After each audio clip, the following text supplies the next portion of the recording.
Zach, I made you a co-host so that if I'm talking, you can let people in, and if you're talking, I'll let people in. Got it.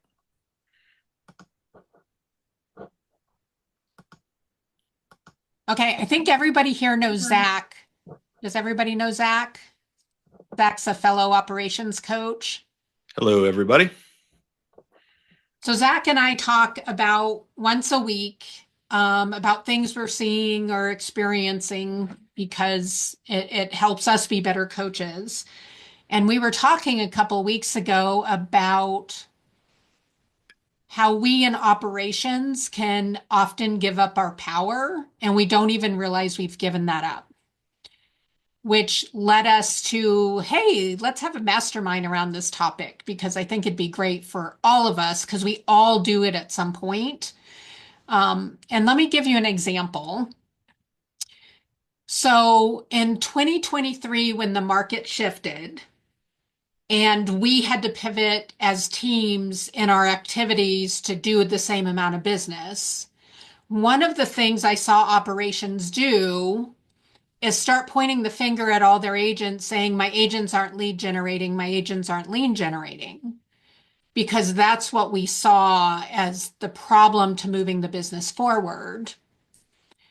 And the problem in doing that is we're focusing on something we have no control over, right? We can't make anybody do anything. So when we're talking about giving up your power, it's kind of that. It's like wanting to change something. Maybe it's the market, right? I want to change the market, have no control over it. Or someone, I want to change our agents and make them behave or act a different way. When we have our focus there, um, it actually disempowers us. It doesn't empower us. Can you guys think of other examples where you've seen this in your business? You might see agents doing it. You yourself might do it. Think of an instance where you did it.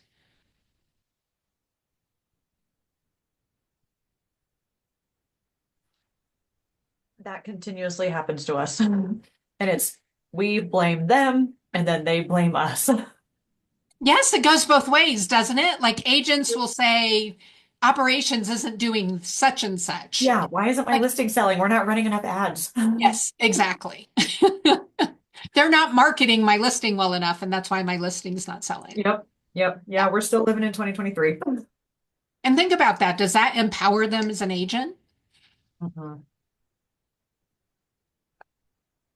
Anybody else think of a time that this has happened?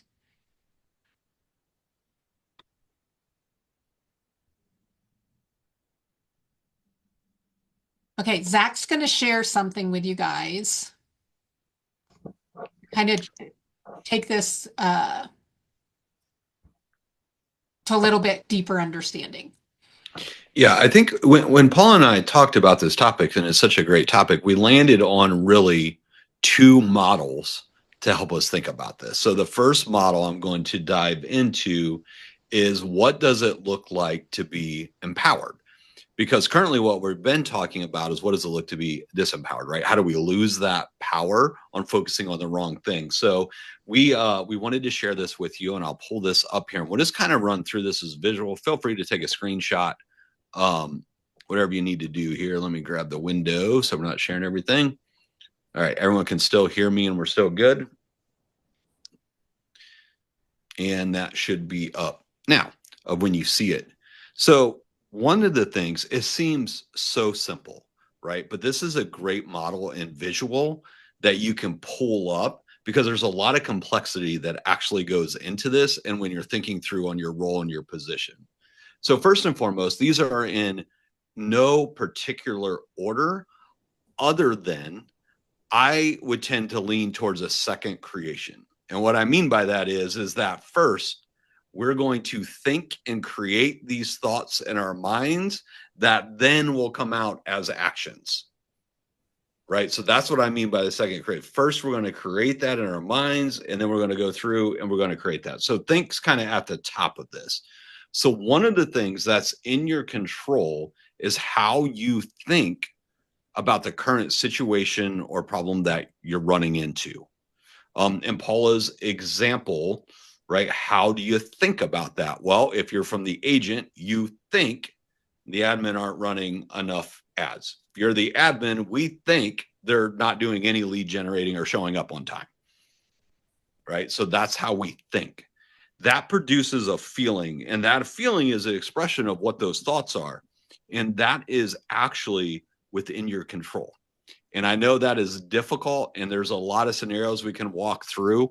It's a deep topic, but on the surface, how you feel about something is generally based off of what your thoughts were, right? So when we continually tell ourselves or think that agents aren't lead generating, they won't come in on time, we're just affirming and affirming our feeling, right? Which is a feeling of aggravation, of being irritated, or that we're never going to win, right? Because they won't do their job. And we all have had that feeling arrive within us.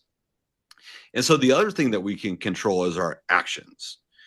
And so a lot of times we actually disguise things that are out of our control as actions within our control. We're really sneaky and smart that way. And the way that this works, right, is I go, well, my action is I'm going to go tell Paula she has to show up and lead generate. That's my action. And that's actually, you're just disguising things that are outside of your circle of control, because I'm leading it all to, I'm giving all the power to Paula, like, hey, you need to show up. I don't know what to do. I'm just telling you to go do your job. Right. And that's actually not an action that's within your control. It's a disguise. So what does that look like? Well, not a have to, but a couple of examples are maybe you start lead generating from your sphere of influence, right? Or maybe you have conversations around what it could look like to get business in alternative ways. If lead generation, the traditional way of sitting down calling is not working, what are some other ideas and business plans that we have? These are all actions that you can take that's within your control. So everything else outside of this circle is out of your control. Whether you call that in nature's hands, in God's hands, in whatever you want to describe that, right? That is all stuff that is outside of your control. And so the next question we're going to talk and dive into and mastermind around, what does it look like using this model? And then giving examples to each other of what it could be done to retain our power, and talk about how do we use this so that we're actually empowering ourselves in our role of when we have it. So Paula, I don't know, do you want me to leave this up? Do we just want to open it up to questions? Let's leave it up because I actually want to dive into this a little bit further as we start to talk about this. Yes. Yeah. Awesome. Okay, so we'll leave it up. So here is the question. Well, before we get started, does anyone have any questions before we announce the first mastermind question? Looks like we're good. Okay. So here's the question, and I'll put it in the chat so everyone can see it too. With what we just discussed and learned, and the examples that Paula gave earlier, what could be done to retain our power? So come up with a couple of examples. Maybe you have something we didn't share, but think about what could be done to retain your power.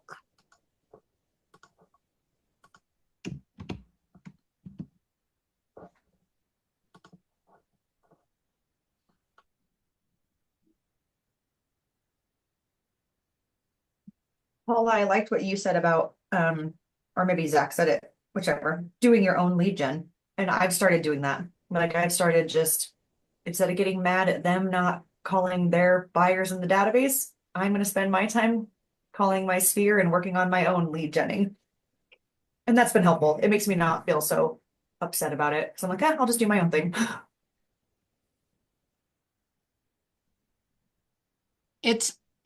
Let me ask you this, Aaliyah. So when you decided to do your own thing, what was the feeling that it created when you took the focus off of what they weren't doing and put the focus on what you had power over and started doing what you were doing? What feeling did it create for you?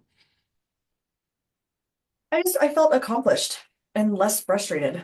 And I mean, I get it. And then I felt a little bit of like, okay, now I get why they complain about this. Like it's not the easiest thing to do, but once you do it, it does feel very gratifying. You're like, okay, I got it done. I sent out 50 cards last week to nobody who came in through our team. It was all just Sphere, SOI, people that I know. So it felt good to do it.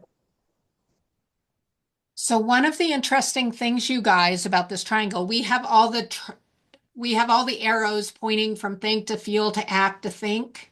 You, they're all going that direction.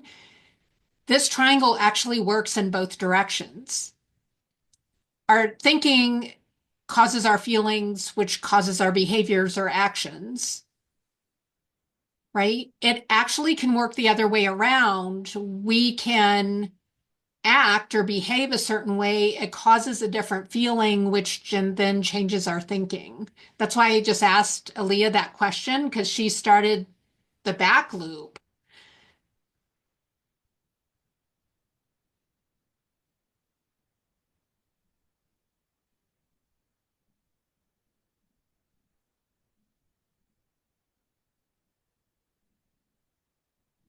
Who else? When you look at this triangle and you think about times, and it doesn't need to be you guys, it might be something you've observed on your team. When you think about this triangle and either your experiences or what you've observed, what happened, and then what could that person or what could you have done differently?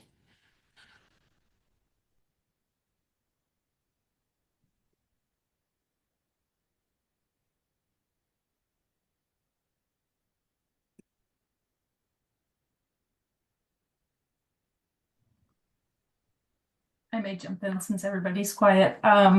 Sometimes thinking in the brain of the other person kind of puts you in a better spot because I know recently, like Lydia will simplify everything and I will over analyze everything. You know, she'll be like, oh, just set them up on ADP. And I'm like, we have to create all these other things. You know, that makes a whole list, but like looking at it from their perspective of keeping it simple and just trying to see if you can create action items that are simple instead of complex. Because sometimes you can kind of just get going with something instead of feeling like the feelings that come of being overwhelmed or too much or this is a lot. It might just be let's just get started and go how they would probably tackle it and then see where it gets you.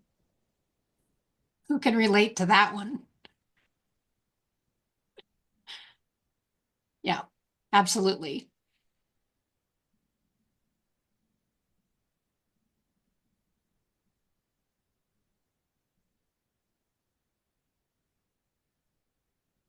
This may even happen in your personal life, right?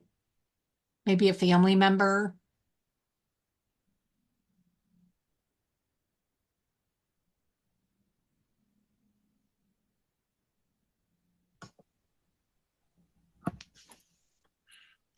Who else could share an example? Maybe you've seen, you've experienced.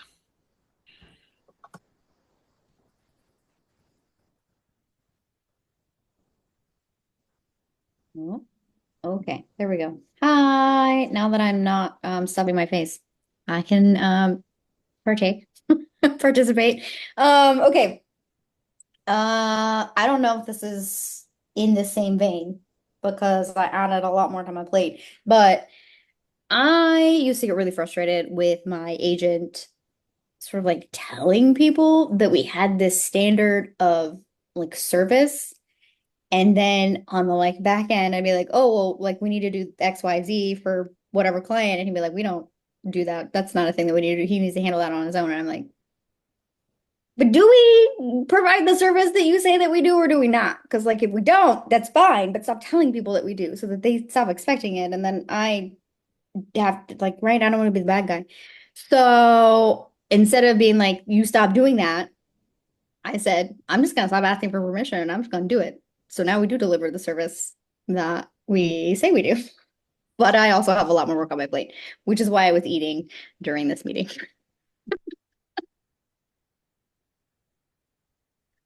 What a great example. So, what was out of Ray's control? What her rainmaker says they do. It's so funny too, because I relate to that so much. Like constantly I'll hear, oh yeah, we do that. We have a process for that. And I look and I go, we don't, even though it's happened 3 times, we don't have a process for it. And so then I just start making the process. I'm like, okay, here we go. Now it's in a Word document and this is what we do. But my boss does that constantly. Oh yeah, we do that. We've handled that. And I'm like, no, that was an accident. We weren't that wasn't something we just do.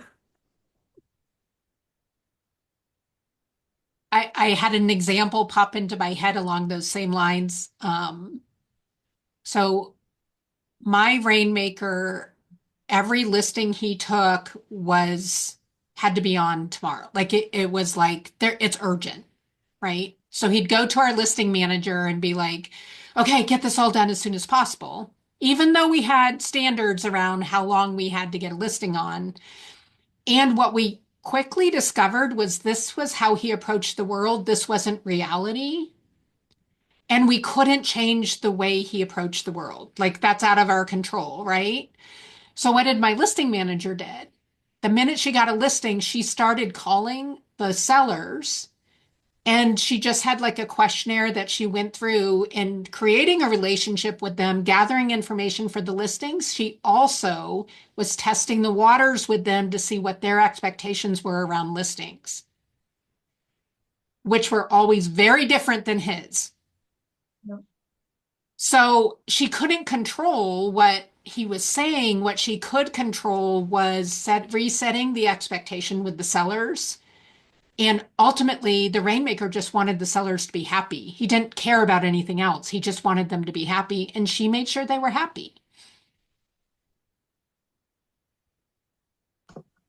Yeah, similar. We used to always have conversation with our listing manager about coming from curiosity, right? And not certainty. And a lot of times from the operation perspective, when we write a process, we want certainty that it's going to be followed 100%.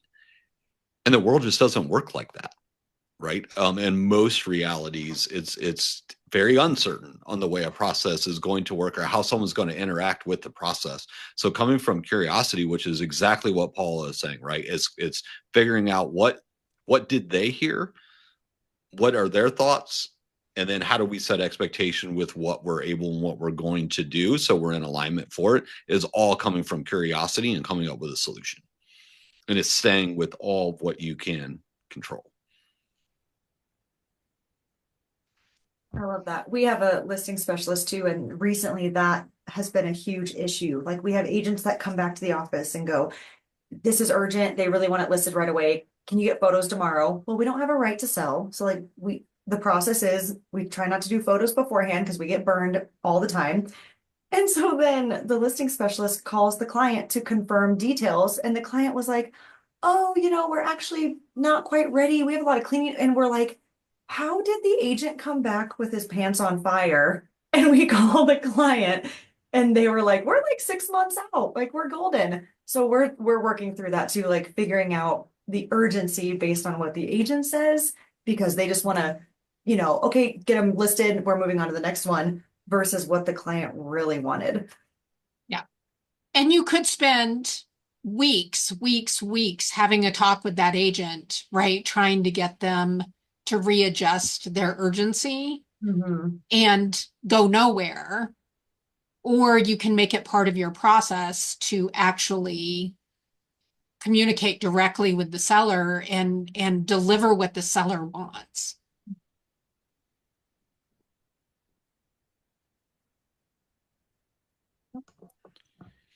Yeah, I had a client I coached for years out of Florida. And one of the things that kept showing up when I was going back and looking through our meeting notes was they kept saying how their rainmaker had one-offs, one-offs, one-offs, one-offs. And sometimes you just got to be able to stop and pause a second and look at it and go, if you have a consistent one-off, you don't have a one-off. You have a routine, right? It may be a routine, but it's a routine that you get into that you have to do. It's no longer a runoff or a one-off. So that's another thing too. Like sit down with your team, or if you're coaching or you're going through and you're managing them and leading, really think about what's all the stuff they're saying one-offs and how often is it happening? because chances are it's not a one-off, it's the way it's actually running.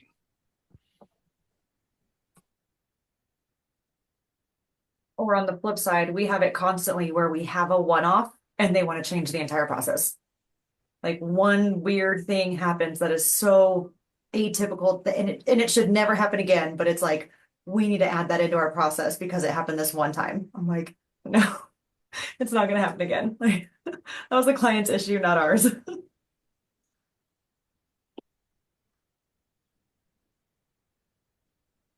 Okay, so when we find ourselves in this situation, what is the feeling we'll often feel when we're actually in the out of control? We're focused on the out of control, right? And we're not focused on the what I have control over. What is the feeling we'll often feel when we're focused on the focusing on what's not in our control?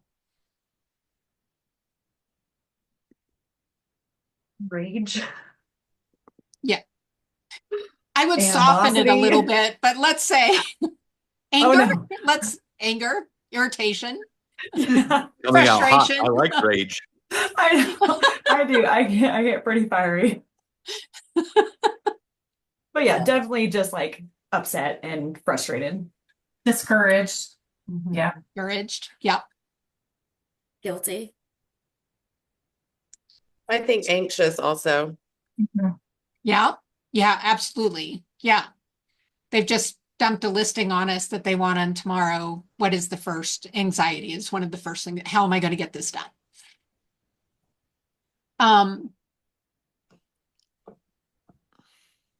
What is the secondary thing you feel to that negative emotion? I think we'd all agree it's not a positive emotion, correct?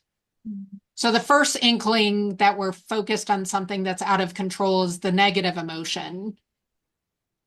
What is the second thing that comes up after we feel the rage? More rage, Paula. What do you mean? I don't, happiness doesn't come until after the act fixes the problem. I would say sometimes guilt. Like, Well, because Sarah, tell me more about that. because I have a lot of feelings about all of this and things that we've talked about in coaching, but I think because a lot of us are people pleasers, even though it's out of our control, we're like, oh my God, what could we have done? What can we do? Or what could we have done so that this didn't happen?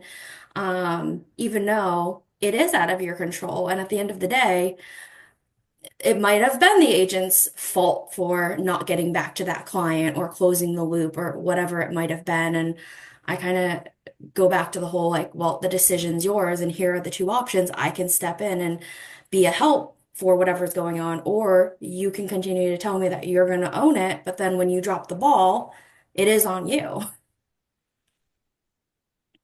Yep. What else might we feel?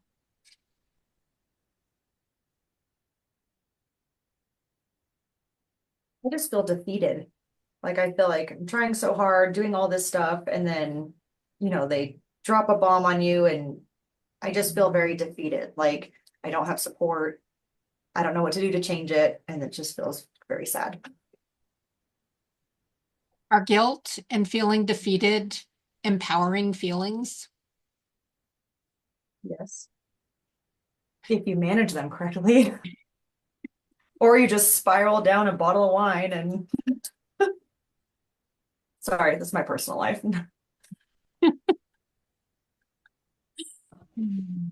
But I think that's a lot of it too, Paula. I think a lot of me feeling that way is what pushed me to get licensed, focus on my sphere, focus on ways that I can build around myself so that when I feel like I've done all I can in that essence, I'm like, then I'm going to start focusing on my stuff. So it does. If anything, it has encouraged me to do more. And even if I'm just doing it to prove to them, look, it's doable. It's not hard.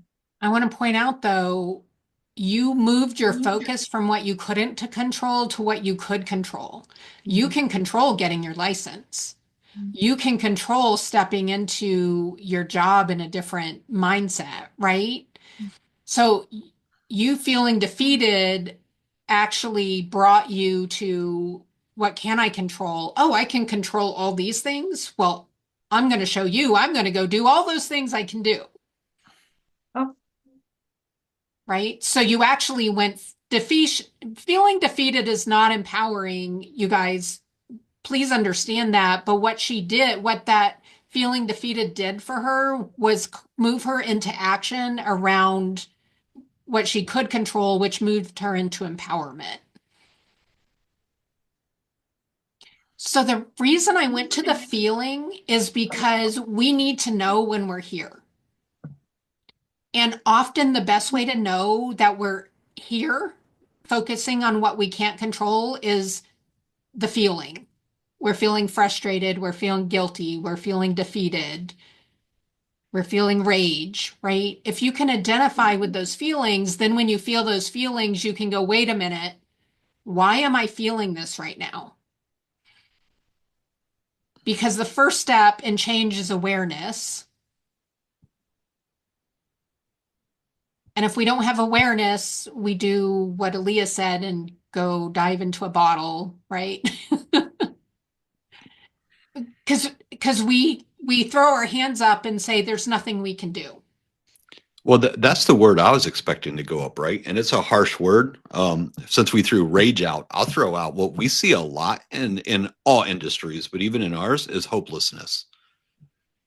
And then that shows up in our posture and the way we're coming to work. We lose the excitement, the vision, right? You can throw the MVVP, like you can throw it out the window, because when you have that hopelessness, that's when we start thinking like, it's never going to change, never going to get better. I'm going to quit or get a different job. Or do nothing. Yeah, or do nothing. And doing nothing, you guys, is a choice.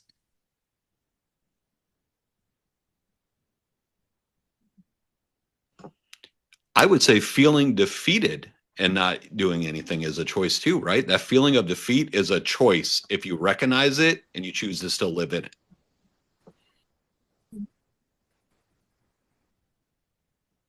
So the first step to change is awareness. So pay attention to the feelings you're feeling.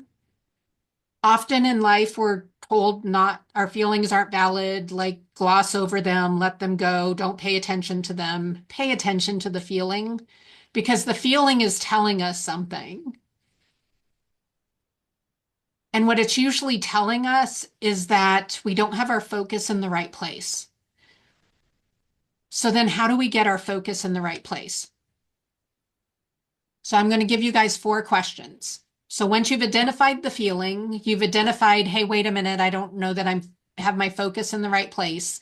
These are the 4 questions you ask yourself. What can I control?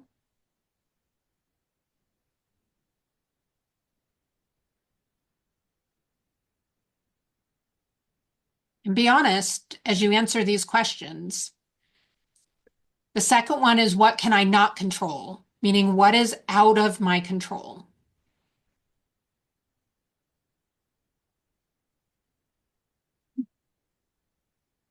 Third one is really important. What am I trying to control that I can't control? Hugely important. That's usually what we're focusing on. What am I trying to control that I can't control?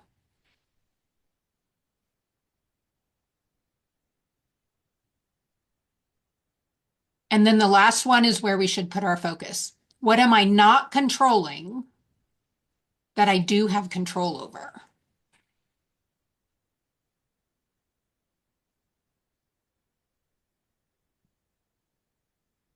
What was the fourth one again? Sorry. What am I not controlling that I do have control over? Okay.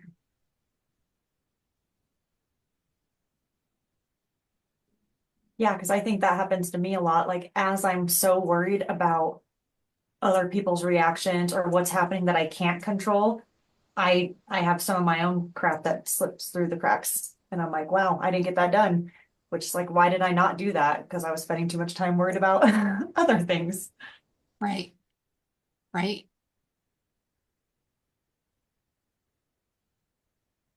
You know, if I'm a transaction coordinator and I'm really frustrated that my agents aren't lead genning because the team's not doing really well right now, and that's what I'm focused on, When I get to that fourth question, what am I asking myself? Or what am I looking at as a TC?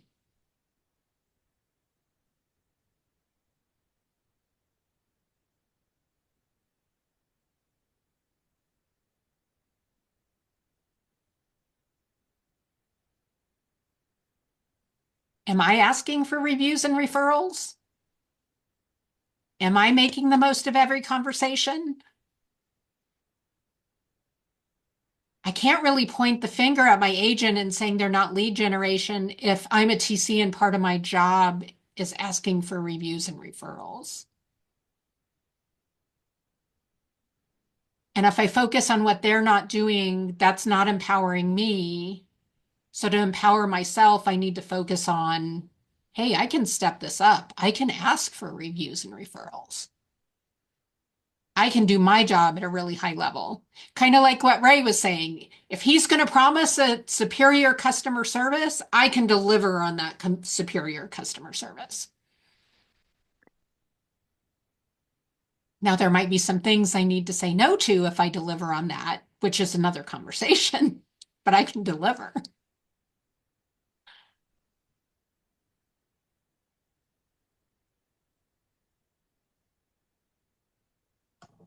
Yeah, and I think it's worth addressing of really, really, really reflecting on what you can control.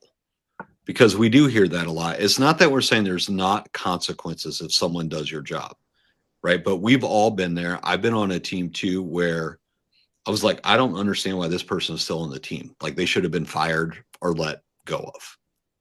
Anybody with me? Anybody had that thought about someone on your team, right? You just don't understand it. The problem was, though, I was not given the authority or permission to do anything about it. Right? If I was, then I could have wrote them up, had the conversation, let them go. That's all within my control. So it's really important too that you spend time and really think about what is actually in my control, because a lot of times the RMs are saying we are not going to let that person go. They'll never tell you that directly, but their actions will show you that we're never going to let that person go. So therefore, that's when it goes into like what Paul is saying, that's not in your control because you don't have the authority to do anything about it from So, that Zach, I perspective. love that example. I want to take that a minute. And I think a lot of you can relate to that situation. What are some things you do have control on? And let's say the person that Zach's talking about is an agent on the team. So we'll give them a role, an agent on the team. So what do you have control over in that situation?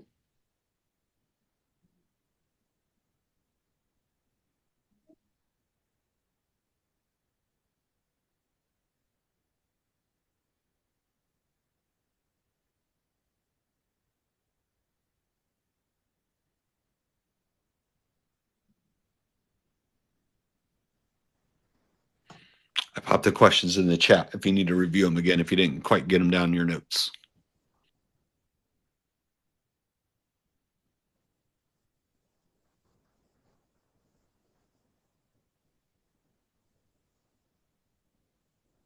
Think with Zach's situation, the least you can control is how you communicate with that person and like how you do your piece of the work. And and we deal with that all the time. Like I'll email agents and on the fourth email, I'm like, I've done my part. Like I've tried, like we're on the fourth email, you missed your IR deadline.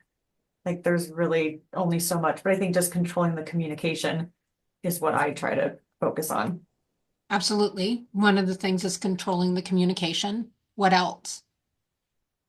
Depending on your role, resetting the expectations with like the client and the agent, all maybe say on like an email of like, here are the two options. We can rush you onto the market and it might not be as effective because the marketing isn't there and it's not our best work, or you can actually do your decluttering and make everything as best as you can. So you've got higher probability of curb appeal and like all of that stuff. But the decision's yours. So just allowing them to make that decision, but putting in writing too, these are some repercussions, if you will, um, if you choose this.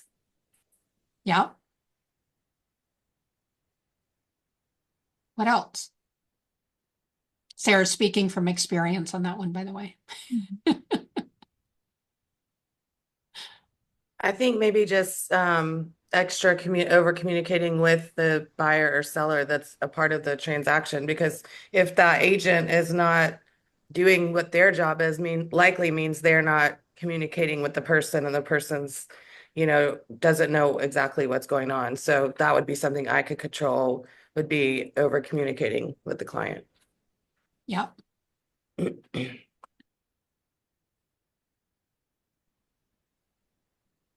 think making it clear,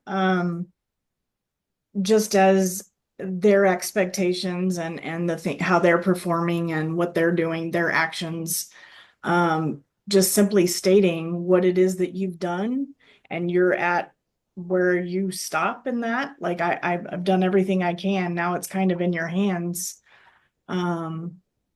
There's a freeing there. Like I've done everything I can possibly do. And I'm not sure how else I can help you. Let me know if I can help you more, but I'm not sure how else I can help you. You have to engage. So I think, go ahead, Sarah, and then I'm gonna. Yeah, I think that a lot of the conversations just now have been very specific to buyer, seller, client situations. But in my experience, we have agents not upholding team expectations just on the general. And so it wasn't one specific conversation that you could say, well, I did everything I could to get this listing ready and it still flopped. But document prior, meaning like in your operations manual, in your team expectations, what that looks like. The perfect agent, the expectation of the agents and on the team provides this, the agent does this, but then also documenting how they may be falling short. Because as you're taking this back to the rainmaker and saying these agents are really not part of the culture, they are not upholding, certain standards, they're making my life more difficult. Things are more abrasive in their attitude or their work quality or whatever. Having all that listed out and showing the rainmaker that there are 10 items where they're not upholding expectations is way different than onesie twosie here and there. I don't like this person because it comes across as kind of a personality conflict without those facts and that documentation. Yeah. So you guys all saw how you all had different actions you could take, which is so great. And there's no right or wrong, right? It's like in your situation, what is the right action that you could take? I think one of the hardest things for us is I don't think there's one person on this call who doesn't own their role, who doesn't own that they want the business to be better, who doesn't own having a high level client experience. All those things are so important to us. And so when there's something out of our control, like Zach was saying, an agent on the team that we have no control over whether stays on the team or not, and we see them harming the team, it's really, really hard to let it go. And yet there's times that we have no choice. And if we spend all of our focus on how they're harming the team, we are actually going to harm the team. So it's getting our focus into a place that actually helps the team as much as we can help, but letting go of the consequences of that. Yeah, because if we find ourselves in that hopelessness, we can actually become out of culture with the team, what we're looking for. But to Sarah's point, because she brought up a great point, right?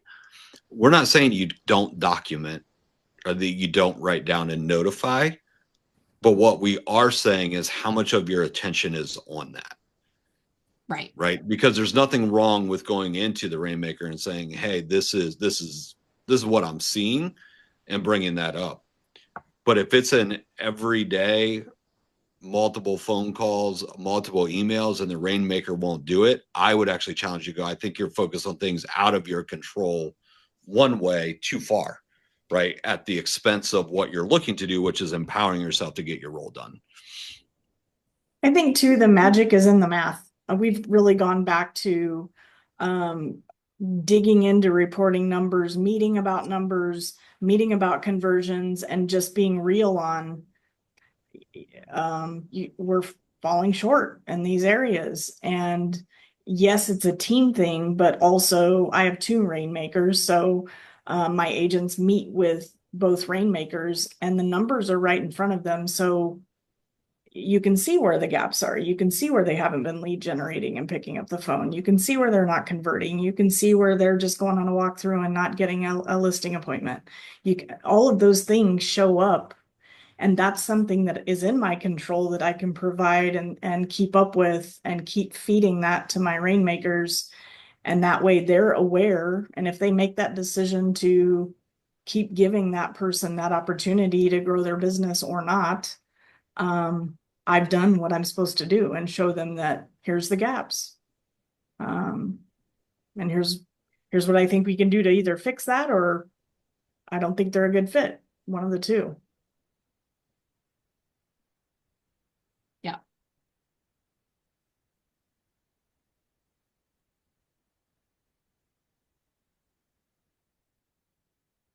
So as we look at this model today that Zach shared, and we looked at the 4 questions, what are your guys' ahas?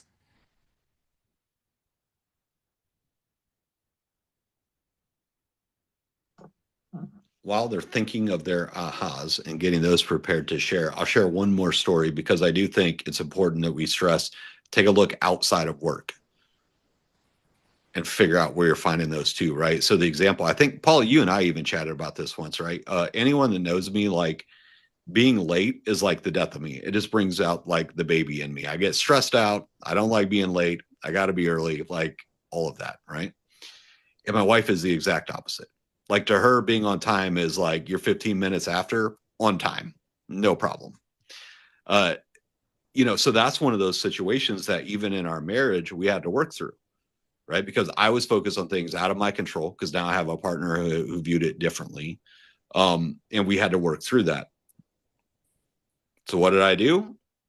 Just started scheduling thing 30 minutes early, right? I would tell her instead of 6, it started at 5:30.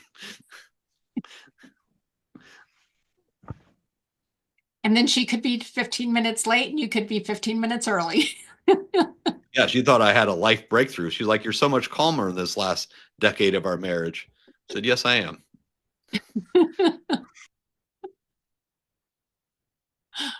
And think about the feeling that Zach was feeling, right? It's that frustration, the irritation, like, why can't you be ready on time? Right? So again, if you go back to, hey, I'm feeling not a great feeling right now. What am I focused on? Yeah, nothing's worse than the car ride of silence. Then you got to go in the party and act like you're all good. It's awful. Yeah.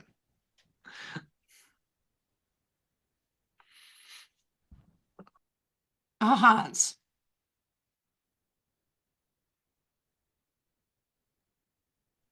Mine's just the overall focusing more on what's in my control versus what's not, and not letting what's not affect me feeling wise. Which is great with kids, Aaliyah. I know. I don't do well with kids either. Well, and I think Zach mentioned it earlier, like, and I feel that way sometimes.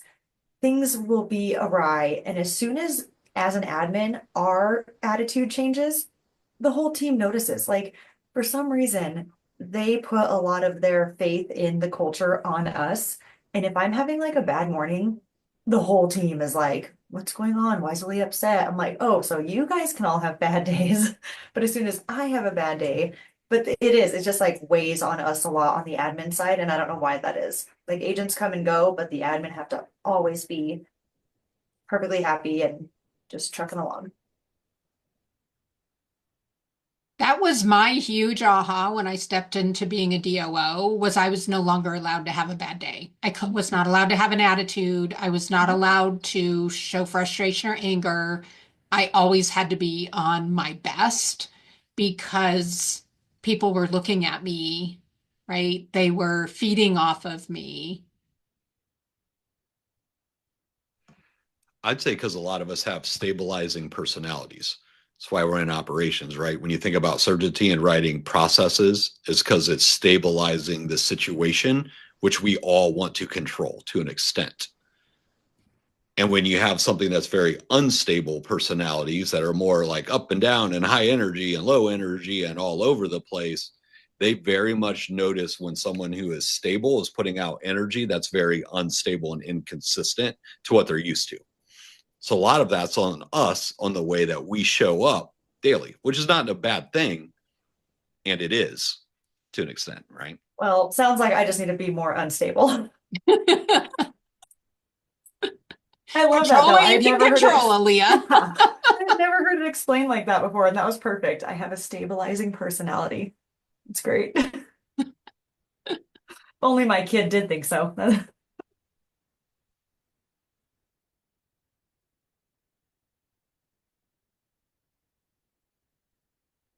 What other ahas did you guys have?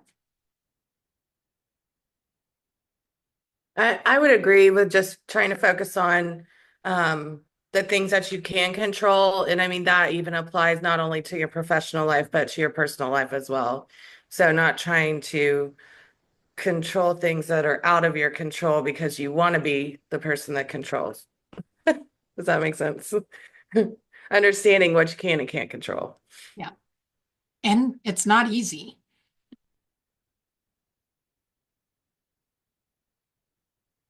I would say recently, not just this call, but recently it's been a hard switch because my husband's been calling me out on it. But what makes us good at our jobs and having that control and making decisions and you know master of task and stability and all the things, I have to change my attitude when I get home because I want to boss and move and do things that I shouldn't do with my spouse. And you have to change your mindset before you get home, because it doesn't work very well. What makes you good at your job doesn't always make you good at as a spouse if you keep doing that. So definitely a learning curve there. Our strength can be our weakness. Yep. Yeah.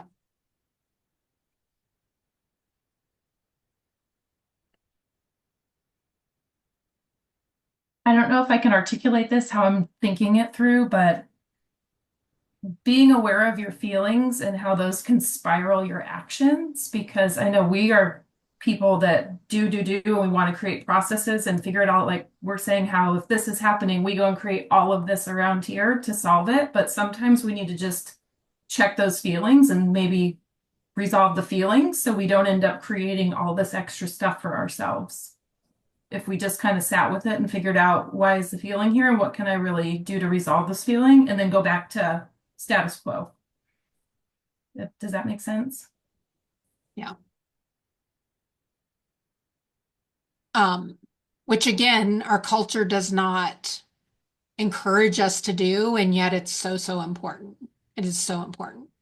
And as you're talking, Erin, it makes me think of agents who feel like they're not doing really well, right? And so they have this feeling of anxiety, like I'm not doing well, I'm not doing enough. They have this feeling of anxiety. So they create a bunch of busy work for themselves. So they're busy all day long creating this busy work, and then they think they're accomplishing a lot. But when they look at their numbers, they're not, right?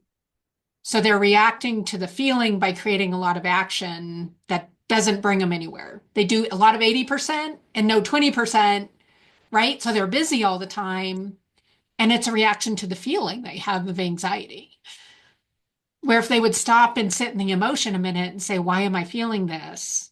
Well, I don't have any business. Okay, what is the one thing that if I focused on right now that would solve this problem? What would it be?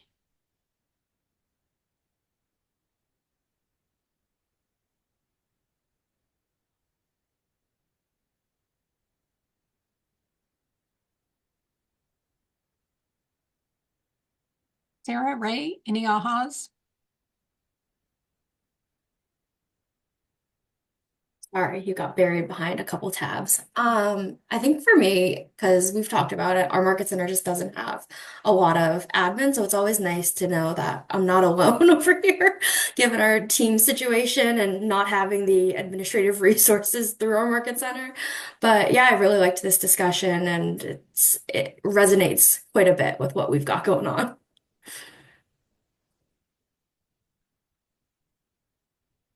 That's one of the reason I love doing these is it gives you guys all, we're not in this alone. We do have a community out there.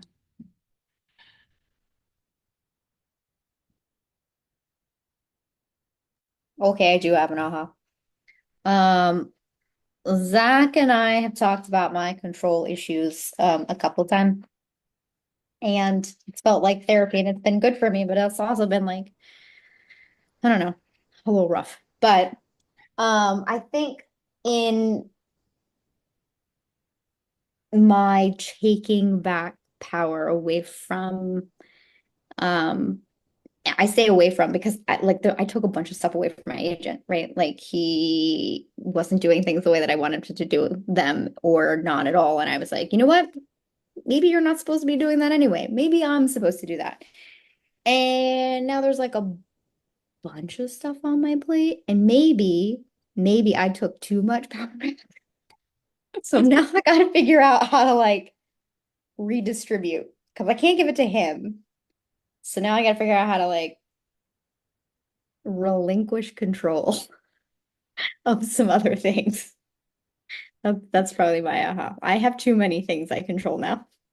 And that can become a real problem, right? If we have people on our team not doing their job and we take things back from them, and I'm not saying this is right or wrong on your end, Ray.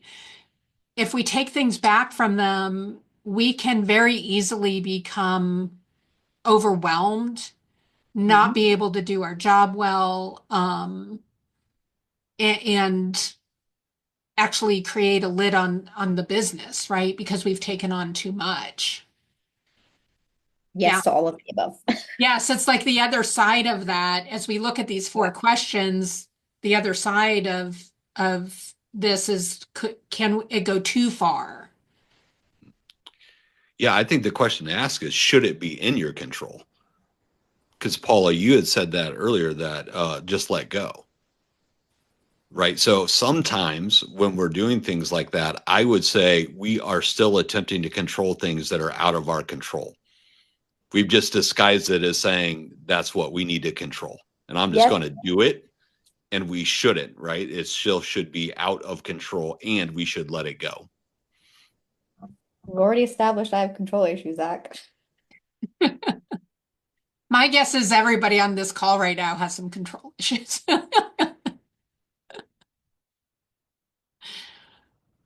If we didn't, we wouldn't be trying to control what we have no control over. We would just let it go.